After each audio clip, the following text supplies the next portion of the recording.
Malgré sa retraite prise en 2016, marquée par ses adieux au public lors du spectacle des Enfoirés, Jean-Jacques Goldman est régulièrement élu personnalité préférée des Français. Avec une carrière s'étendant sur 30 ans, 275 chansons écrites et 30 millions d'albums vendus, selon les données d'Europe 1, Jean-Jacques Goldman continue d'intriguer la plupart de ses concitoyens. En août dernier, il a été au centre de l'attention médiatique avec la sortie du livre Goldman, rédigé par l'historien Ivan Jablonka. Choqué par l'existence de ce texte, il avait déclaré au Canard enchaîné « Je suis triste pour tous les gens qui se font du paix en achetant ces livres qui parlent de moi, par Lina ».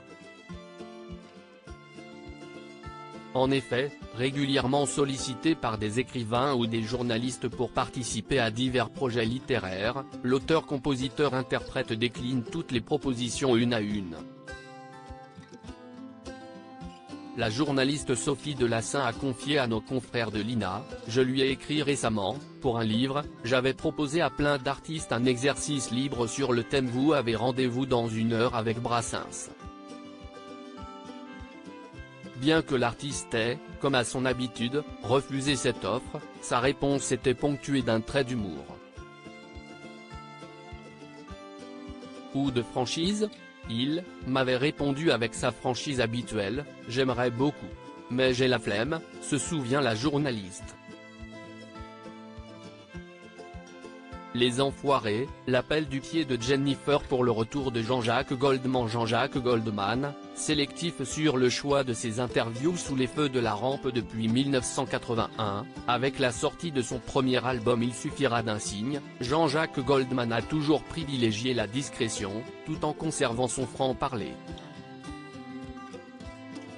Extrêmement réservé sur sa vie privée, il ne se rendait sur les plateaux de télévision que lorsque les émissions avaient un lien direct avec la musique, estimant ne pas avoir sa place au journal de 20 h.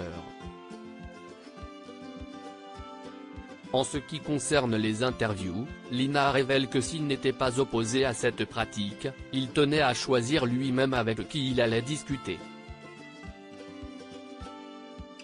Pour ce faire, il demandait aux journalistes de rédiger une demande écrite, avec le pourquoi et le comment, qu'il devait ensuite lui faxer, selon l'INA, auquel il avait expliqué « Je peux la lire moi-même, sans intermédiaire, et décider avec qui je veux ou ne veux pas discuter ». Article écrit en collaboration avec 6 médias. Crédit Photo, agence.